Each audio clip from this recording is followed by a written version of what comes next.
नमस्कार, मी प्रिया काळे. तरुण भारतच्या न्यूज बुलेटिनमध्ये आपल्या सर्वांचं स्वागत.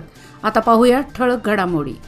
महानगरपालिकेने बेळगाव शहरात अतिक्रमण हटाव मोहीम तीव्र केली असताना दुकानदारांचा प्रश्न ऐरणीवर आला आहे. बेळगाव शहरातील विविध ठिकाणी अनधिकृत थाटलेल्या दुकानांवर महानगरपालिकेकडून कारवाई केली जात आहे. फुटपाथवर ही दुकाने असल्याने पादचाऱ्यांना फुटपाथ ऐवजी रस्त्यावर चालण्याची वेळ आली आहे. त्यामुळे आज पुन्हा महानगरपालिका अधिकाऱ्यांच्या आदेशानुसार बेळगाव जिल्हा रुग्णालयासमोर फुटपाथवर थाटण्यात आलेली दुकाने हटवण्यात आली. दरम्यान व्यापाऱ्यांनी याचा तीव्र विरोध केला आहे.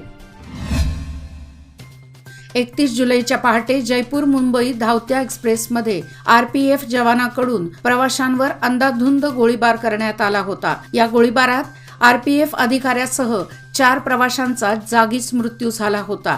या घटनेच्या निषेधार्थ बेळगाव शहरात आज मुस्लिम महामंडळाच्या वतीने जिल्हाधिकारी कार्यालयासमोर निदर्शने करण्यात आली.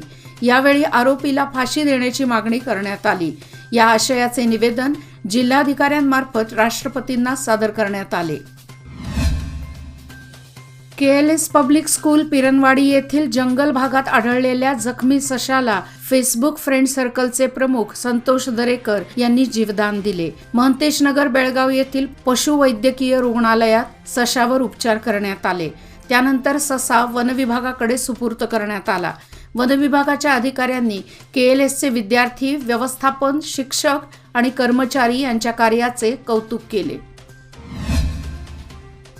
प्रदूषण टाळून खर्चाची बचत व्हावी यासाठी परिवहन मंडळाच्या ताफ्यात इलेक्ट्रिक बस दाखल होऊ लागल्या आहेत. राज्यातील बेंगळूर, मैसूर, दावणगिरी, दक्षिण कर्नाटक इलेक्ट्रिक बस धावू लागल्या आहेत. त्यामुळे बेळगाव विभागाला इलेक्ट्रिक बसची प्रतीक्षा लागली आहे. राज्य सरकारकडून विद्यापीठांकडे दुर्लक्ष केले जात आहे. याचा परिणाम विद्यार्थी व शैक्षणिक गुणवत्तेवर होत आहे. त्याचबरोबर विद्यापीठांना अनुदान दिले जात नसल्याने वाढीव बोजा विद्यार्थी व पालकांवर पडत आहे. या विरोधात अखिल भारतीय विद्यार्थी परिषदेच्या बेळगाव शाखेतर्फे शुक्रवारी आरपीडी सर्कल येथे आंदोलन करण्यात आले. रेल्वे मार्गाची दुरुस्ती केली जाणार असल्याने अनगोळ येथील 4थे रेल्वे गेट रविवार दिनांक 6 रोजी बंद ठेवले जाणार आहे. सकाळी 9 ते सायंकाळी 6 पर्यंत रेल्वे गेट बंद ठेवले जाणार असल्याने नागरिकांनी पर्यायी मार्गाचा वापर करावा असे आवाहन नैऋत्य रेल्वेच्या वतीने करण्यात आले आहे. मोठ्या रेल्वे स्थानकासोबतच लहान रेल्वे स्थानकाचाही विकास करण्याचा प्रयत्न अमृत भारत स्टेशन्स योजनेतून केला जाणार आहे. नैऋत्य रेल्वे विभागातील अळणावर, घटप्रभा, गोकाक रोड या रेल्वे स्थानकांचा या योजनेत समावेश झाला असून रेल्वे स्थानकांना आधुनिक रूप दिले जाणार आहे. नंदगड रायापूर रस्त्यादरम्यान कमल तलावाजवळील मुशीजवळील रस्ता नादुरुस्त बनला आहे. रस्त्यावर मोठमोठे खड्डे पडले असून खड्ड्यातून पाणी साचल्यामुळे रस्त्यावर तळ्याचे स्वरूप प्राप्त झाले आहे. नंदगड पोलीस स्टेशन पासून बाजारपेठेपर्यंतचा 1.5 किलोमीटर रस्ता आहे. पूर्व भागातील जनतेला याच रस्त्यावरून नंदगड बाजारपेठेत यावे लागते. त्यामुळे या रस्त्यावरील खड्डे बुजवण्याची मागणी होत आहे. खानापूर तालुक्याच्या पश्चिम भागात रानटी प्राण्यांच्या हैदोसामुळे शेती संकटात आली आहे. त्यामुळे शेतकरी हतबल झाला आहे.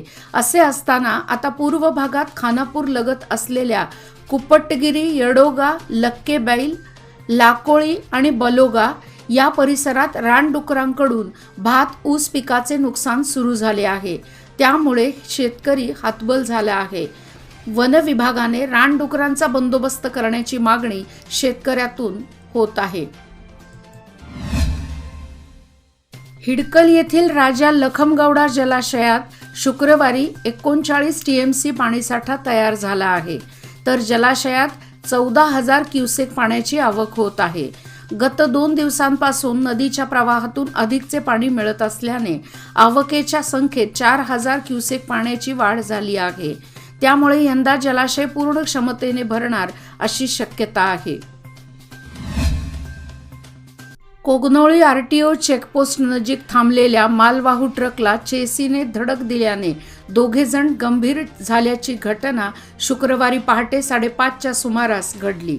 या अपघातामध्ये संतोष जाधव वय वर्ष 30 व संदीप गुजर वय वर्ष 28 राहणार नेटाने जिल्हा सातारा अशी गंभीर झालेल्या दोघांची नावे आहेत। या अपघातामध्ये नवीन चेसीचे सुमारे 3 लाखापेक्षा अधिक रुपयांचे नुकसान झाले आहे। बेडकेहाळ बोरगाव मार्गावरील दूधगंगा नदी पुलाजवळ दुचाकीवरून पडल्याने महिला गंभीर जखमी झाल्याची घटना 3 रोजी घडली। स्नेहल महेश इनामदार राहणार बेडकेहाळ असे जखमी महिलेचे नाव आहे। जखमींना इचलकरंजी येथील खासगी दवाखान्यात दाखल केले आहे। या घटनेची नोंद सदलगा पोलीस स्थानकात झाली आहे। निपाणी शहरातील मुख्य असणाऱ्या धर्मवीर संभाजीराजे चौकात अनेक 4 चाकी वाहनधारक थेट गाड्या पार्किंग करत आहेत। वारंवार वाहतूक कोंडी होणाऱ्या या चौकात आता वाहनांच्या पार्किंगमुळे वाहतूक कोंडीत भरच पडली आहे। अशा वेळी या ठिकाणी वाहतूक नियंत्रणासाठी उभे असणारे पोलीस तसेच होमगार्ड मात्र बघ्याची भूमिका बजावताना दिसत आहेत। त्यामुळे वाहनधारक व नागरिकातून नाराजी व्यक्त होत आहे। याचबरोबर आजचे बातमीपत्र इथेच संपले। अधिक माहिती आणि ताज्या घडामोडी करता पाहत रहा तरुण भारत न्यूज चॅनल। तसेच आमच्या चॅनलला लाईक, शेअर आणि सबस्क्राईब करायला विसरू नका। आणि विश्वासार्ह बातम्यासाठी दररोज वाचा दैनिक तरुण भारत। धन्यवाद। शुभरात्री।